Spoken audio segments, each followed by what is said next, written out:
Hello and welcome to Wingin It. And we're back again here with another game from Major League Wingspan. This one is a post-commentated game. This is our 20th game from the regular season. We have 14 wins, 4 losses and a draw at this point. So definitely on our way to the playoffs, but still got a few more wins to get. And we've got a few more games left in order to get those wins. So yeah, we are jumping here into this game. Going second, we've got a lot of brown powers, which I definitely think is what you want to see in a starting hand like this. And yeah, we've got a food gainer and a card gainer, so pink-eared duck, which could potentially be something we look at here. And I'm also looking at this hawfinch now. I think this is probably a bird that is not quite as good now on Oceania boards. Of course, now you've got nectar. Nectar's everything. You want to be getting as much nectar as possible and spending that. Feeder is looking good in that regard, but yeah, obviously hawfinch. Resetting, gaining seeds. It's not nectar, but it is still food. It is still good. The bonus card looking quite good as well. They're omnivore, so yeah, I said already was looking at this pink-eared duck and just gone and picked those. So yeah, kept it simple. Didn't get too sidetracked by any of the other brown powers. And yeah, unsurprisingly, did expect here my opponent to go pick up birds, pick up that yellow runt warbler. I think that is a pretty solid bird to be getting in the forest early on. Getting some food, getting some cards, doing that bit of cycling, and seeing what you can get from the deck. So that's definitely a strong position for them. But yeah, we've gone and played our hawfinch. I think we're going to just take food, try and get this pink-eared duck down, and do some digging now. Opponents, not only were they able to grab that yellow rumped ward from the tray, but red-winged parrot has gone down in their forest. So yeah, interesting power, that one. You give away a nectar to another player, and then you can choose either to gain 2 food from the bird feeder or lay 2 eggs. And I think it is the latter that is more interesting in this situation where it's in the forest. As we all know, getting eggs in the forest is such a strong situation, especially, you know, when you've got something like the tucky bird as well. You're getting eggs, you're getting tucks. You're having a really good time in that forest. Now, the real caveat to that is you need to have the nectar in order to use that power. And we got quite lucky because when we took food on that previous turn, hawfinch reset, only 1 nectar there, and of course we could take that as a seed, and so we did just that. And yeah, really hampered my opponent here, really kind of slowed them down, because I think this was a situation where it was all about tempo, being able to get the eggs down in their forest. They would have been able to then go and follow that up immediately with the warbler, but you'll see there they weren't able to get the eggs, so just slowing them down a little bit, just causing that little bit of havoc, being a bit of a nuisance where possible. I think it's worth it in this early game. So of course they can just take food again. They get the nectar on the reroll. No real surprises there, but we did slow them down that one turn, and that yeah, can sometimes have an impact here. So there we go. They have used it this time, but we get the nectar, so that is something to bear in mind. We have got plenty of nectar here, and so I immediately jump on some birds to the tray. American woodcock, big point bird. No-brainer, but Crimson Chat, potentially an interesting one. I'm thinking here, if I'm going to be getting some free food, that could come in handy. Now, interesting decision here. We're skipping on this pink-eared duck now. Again, bit of a defensive play here in this early game. First of all, blocking the nectar, and now not giving out the card. And really, the reasoning for that is I don't see a wetland bird from my opponent. And when I don't see wetland birds, I don't want to be giving them free cards. I know they've got this yellow rumped warbler. They can just cycle cards, and if I'm giving them cards, I'm giving them more options to cycle with, but I'm just letting them see more from the deck as well. And I think in this position where they don't have wetland birds, I'd rather not let them have them, and part of that is going to be blocking in the tray as well. So they did go ahead and draw, and so yeah, yellow throat comes up. We are going to immediately block and skip pink-eared duck as well. So downside to that, of course, my opponent did get hold of the red-legged partridge, which I would have really liked. I think that would have been a perfect bird in this situation. We've already got the food ready to go with all that nectar, and it's just such a strong brown power, really sorting out egg access and scoring a lot of points. So definitely would have been one, especially with this end of round call as well. I'd have gone and grabbed. So yeah, no surprise my opponent did choose to go and block there. But yeah, I think I've got some interesting options here. As I say, we've got this Crimson Chat, which I might look at if I'm going to get some extra food going. But equally, with this yellow throat, I think potentially looking at getting that down and just commencing the digging could be something we look at doing. Also, however, we have got to bear in mind this end of round goal with the eggs in each habitat.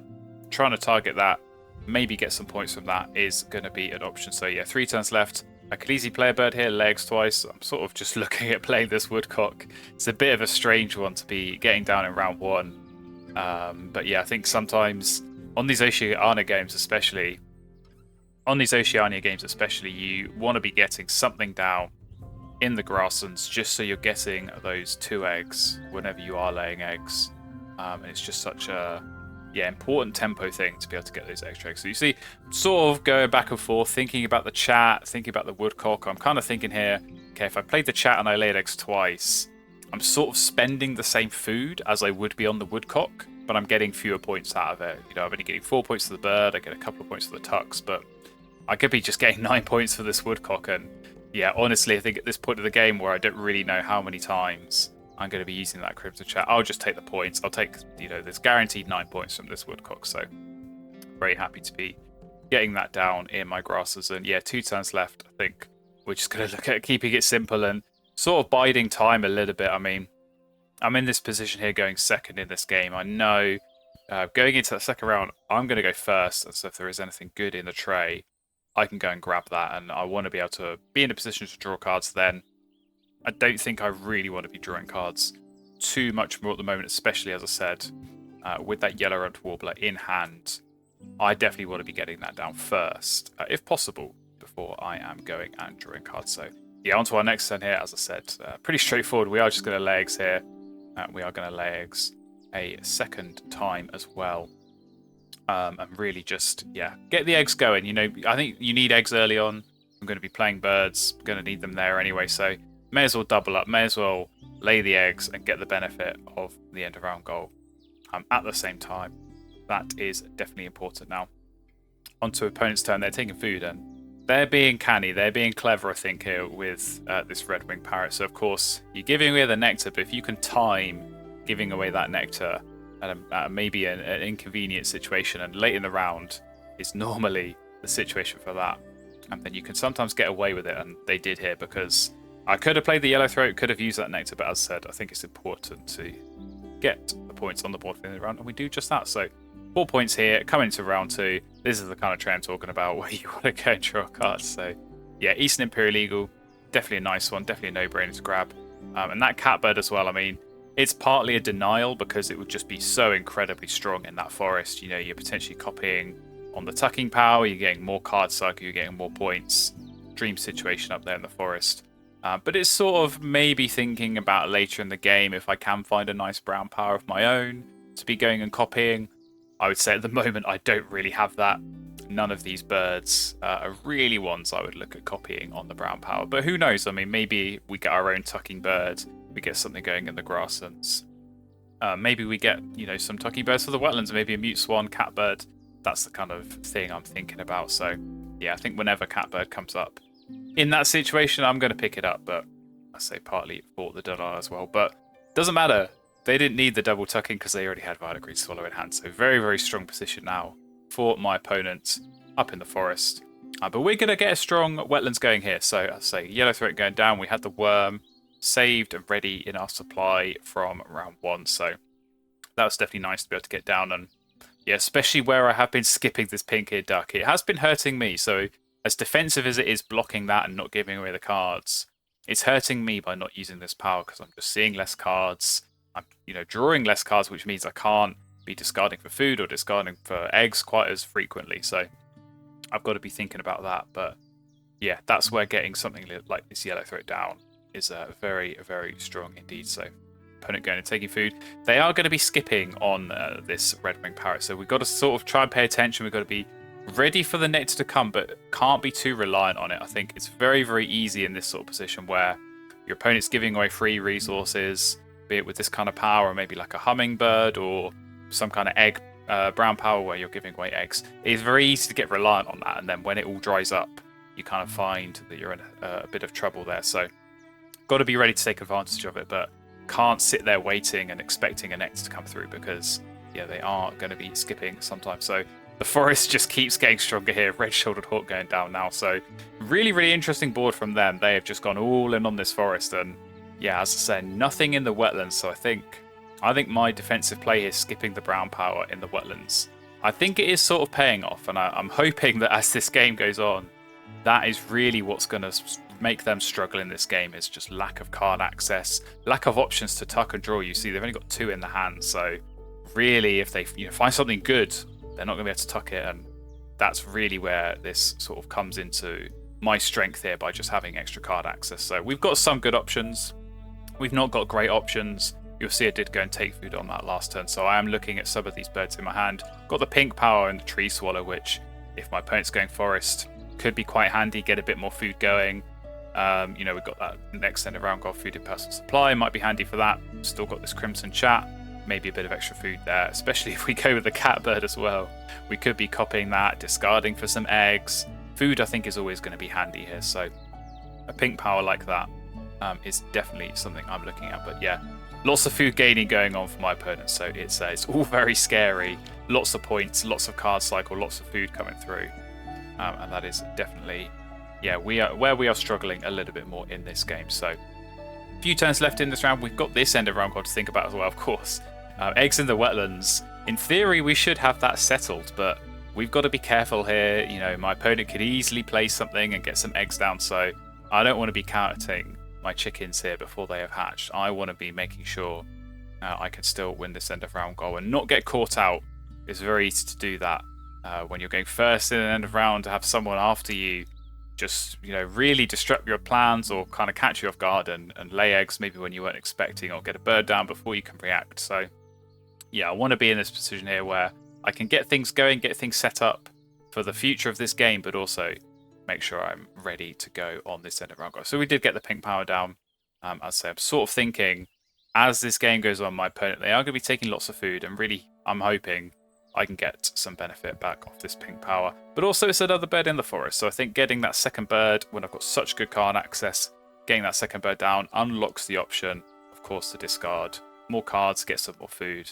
And yeah, I say food really feels like it's front and center of this game on both sides, on both boards. We of course have got some good options. Something like this Bold Eagle, might be looking at playing that later as a big point play. So yeah, still got maybe a bit more digging I think to do as we go into the rest of this game, but yeah, having the card access and the food access is good. So slightly unusual play here. Benelli's Eagle going down and paid for it pure food. So yeah, that was one where if they'd had the extra cards, maybe you think about using them there, maybe you get some extra points, but by being starved of cards. And that was the best wetland bird they could find. So again, I was feeling very, very happy with being able to block there, being able to deny the cards coming through, not give away free cards. I think it's really hurt my opponent here by just not having the card access and really kind of struggling there. So that's definitely been, yeah, what I've been trying to focus on here. So of course, what better way to follow up a Benelli's Eagle than by playing an Eagle of your own? So we do have, of course, here Eastern Imperial Eagle. We can get that down, and I'm just thinking, I'm just looking at this end around, I'm thinking, what could my opponent do to try and catch me off guard? Could they play another bird? Even if they did, they would then have to go and, of course, lay eggs and only get 2. Whereas, of course, if we play East Imperial Eagle here, as we indeed do, when we come and lay eggs on our next turn, we can throw either a food or a card, get that extra egg, get the third egg, and we're going to win this end of round. So that was key for me, being in that position where, yeah, get a strong bird down. I'm, just pushing out this grasslands. Again, we're not getting brown powers down. We're just going for the big point birds, but just getting another bird down, just pushing this habitat out by another spot, giving you that option for the discard. I think that's really important, and yeah, allows good, efficient use of your resources by making sure that, if you're not drawing good cards, you can turn them into food, turn them into eggs. I think that's always key in this sort of position. So yeah, on to our last turn here of the round, and shouldn't be too much thinking here. Just looking at my opponent, just making sure I'm not missing anything obvious, not doing anything silly. Always got to pay attention here, but yeah, laying eggs. No surprises. And we do get rid of the chat, so I sort of held on to that for a little while. I sort of decided by this point it's probably outlived its usefulness, I think, at this point. Any extra food I'm getting either through the nectar that's coming through from this parrot, maybe some pink power activations, which we might get one here if we are lucky. But of course, just going and taking food myself, I think I want to be using that food, playing big point birds, and maybe I have to discard as well in order to get some extra eggs going. So yeah, kind of felt like at this point that kind of brown power was not going to be exactly what I was looking for. But lots of points on the board. You see, we're already on 48 points, which is definitely a lot for the end of round 2, I should say. We're going to get a few end of round gold points coming through as well. So yeah, big point birds going down. We've got a decent bonus card, but not actually scoring that highly off Omnivore. So there's definitely a lot of potential in this bonus card. I've had some good games in this tournament, at the very least, where this bonus card has really shone and scored lots of points, but just the 2 so far.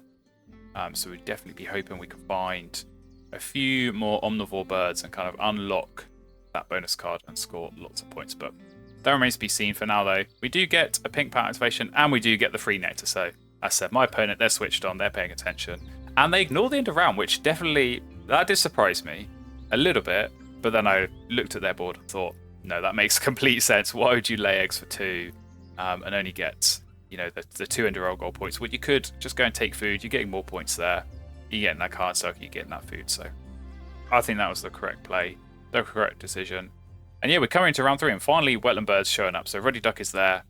We'll see if they do go for that, or if they're kind of at the point here where they think a 0-point bird in round 3, is that worth playing? And I think that would be a good question to be asking yourself, because I'd be very tempted to not go for it, and indeed, they do not go for it. So yeah, I think if that come up in round 2, you go all over that, you play that, you still got time to make use of it.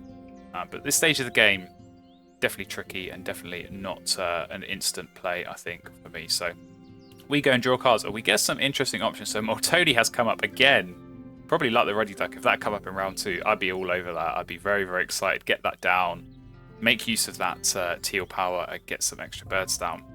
But in round 3, it's sort of borderline as to whether you can actually get enough usage out of that. It's have to be taking food, have to be drawing more cards, and is that really what I want to be doing? Which birds am I going to play? Am I coming into that final round and not having something to play? That's quite a tricky one. Probably the bird that caught my eye the most of those that I draw was that sandhill crane. So hide in there in the middle of my hand. Does hit Omnivore, which we were just thinking about, just looking at, trying to maybe try and squeeze some extra points out of that bonus card. And I'm also thinking here, I've got lots of access to seeds. I've got this hawfinch, I've got this tree sparrow. That's really going to unlock getting extra food here.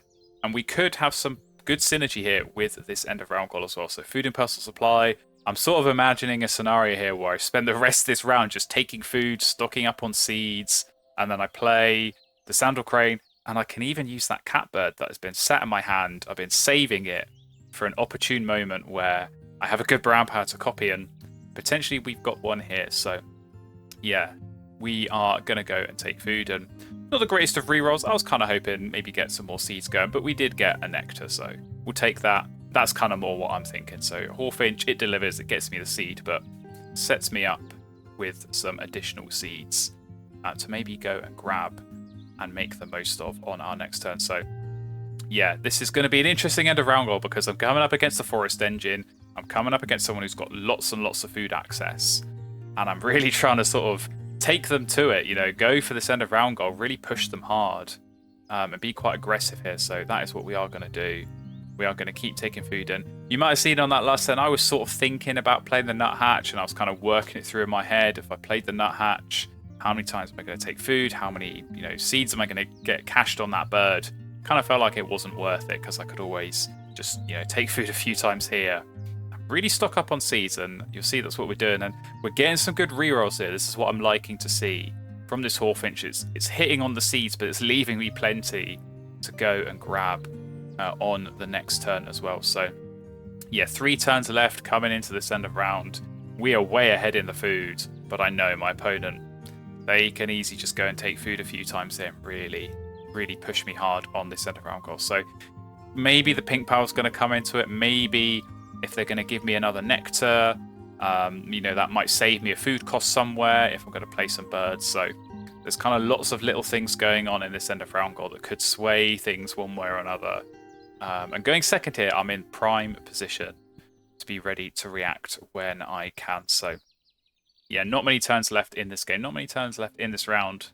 And I'm definitely planning, I'm definitely working out. I'm thinking about the egg space as well. If I'm going to go in this grasslands, if I'm going to play the sandhill crane, if I'm going to play this catbird and just lay eggs. So I've got to make sure that I've got enough egg space to be doing that. So we get a free seed there. Very, very nice. We get a free nectar as well. So definitely welcome. Definitely got, yeah, some options here. We've got a lot of nectar. I'm sort of thinking, okay, I'd love to be able to play the sandhill crane and the catbird and then start laying eggs.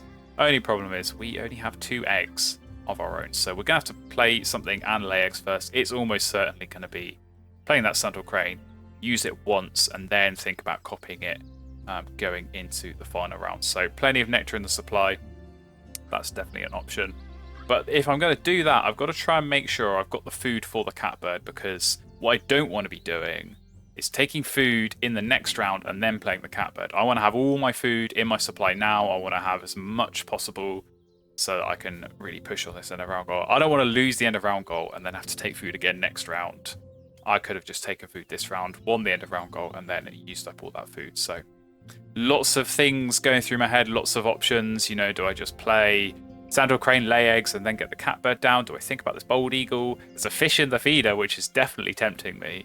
And of course, we do have one in our own supply that we can look at using. So that is, I think, what we go for here, playing this bald eagle. So yeah, I saw an opportunity and I took it, and I thought, you know what, that fish, that could make or break this end of round goal, because I think it's, you know, not always do you see fish in the feeder, and sometimes you play a bald eagle and you go for the gamble on the reroll and you get nothing. So I'm quite happy to settle for a fish. I'll happily take one if I see it, because there you go, sometimes on those rerolls, no fish. So I wanted to be in that position to go and make the most of that and get some nectar spent in this wetland. So we're on the board there.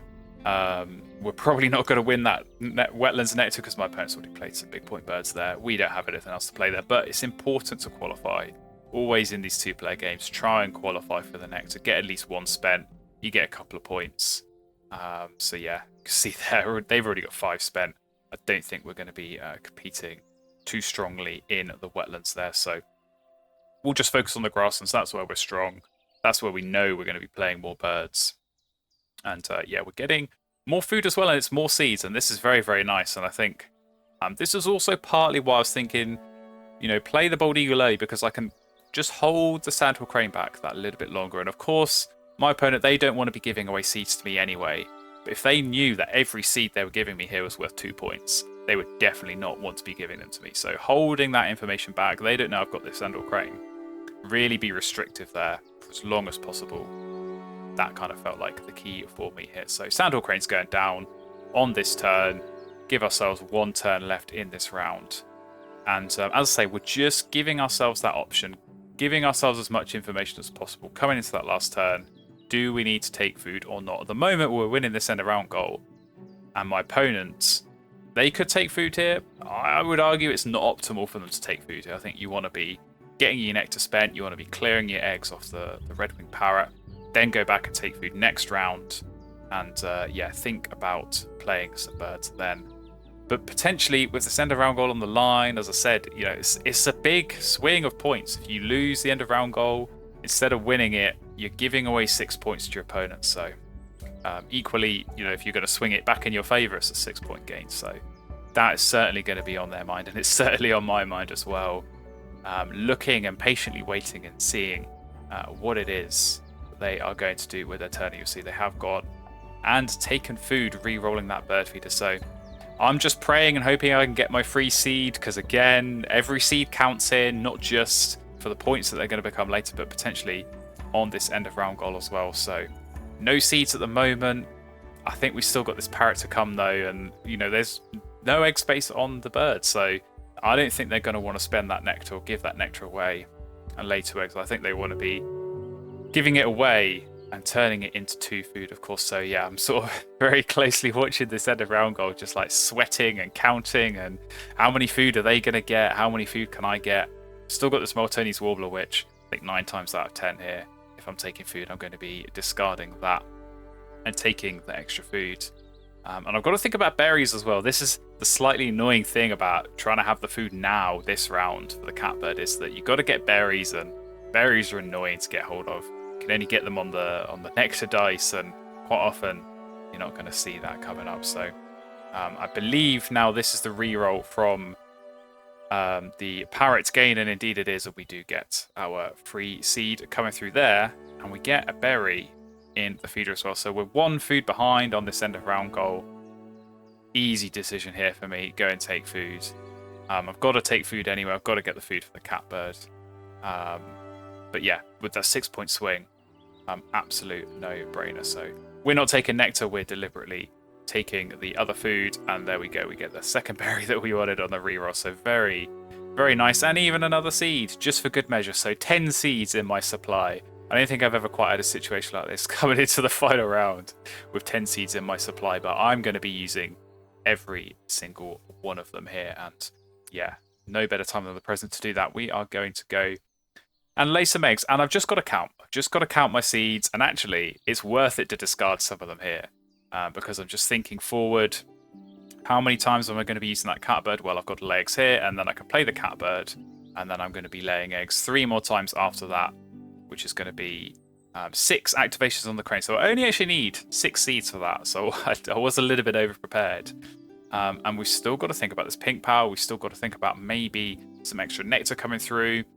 These are going to be options for discarding in this grass, and discarding to get the extra egg. And I want to be ready to do that. So, yeah, as I say, I've got at least 6 seeds. I've got 7. So I know that at least one more time here, I could go and discard, with that extra seed and get another egg. But yeah, our end game is pretty well set here, so definitely a strange one, and I'm definitely concerned it's not going to be enough, because it's going to be strong, don't get me wrong. This end game, we're going to be laying eggs. If we are discarding that extra food, we get 4 eggs, and then we get the 4 tucks copying up on the crane, which is very, very nice. So an 8-point engine, but we're only running it for 3 turns. And that is not a lot of turns. And yeah, I'm still definitely concerned about my opponent. It is a little bit of an underdeveloped board. So that's kind of what is, I would say, playing into my favour here, is they've not got a lot of birds down. They have got big pointers. They have got lots of tucks up in that forest. So that does scare me. And of course, if they've been cycling, if they've been using those tugging powers, you'd kind of assume that they found some good stuff. I'm sure there's going to be some grass someplace here.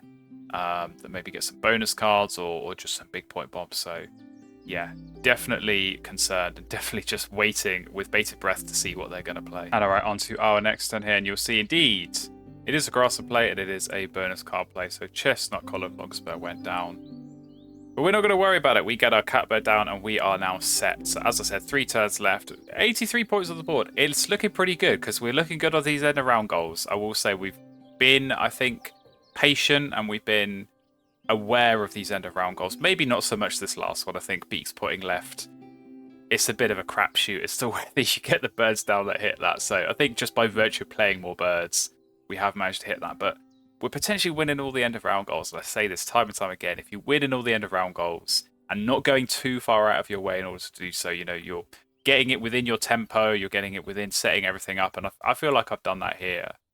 Then you can, potentially challenge for the game, because it's a big point difference there, winning on those end of round goals. So yeah, as I say, catbird down for us. 3 turns left. Should be super, super straightforward for us. We're just going to be laying eggs. We're just going to be copying on this crane and hoping that it's enough, because yeah, our end game is certain, but I think my opponent in this position is anything but. We'll just have to wait and see what comes out. And on to our next turn here, and you'll see it is another grassland place. So Magpie Light going down, that is a very nice bird. Yellow power, get another bird played at the end of the game, and it's 5 points for a single food. So definitely nice, definitely strong. They're definitely going to have eggs in their forest as well, I think. There's good synergy with the parrot, so yeah, definitely something to watch out for. And they've still got loads of food in their supply, so this is kind of a bit of a hangover from the last round.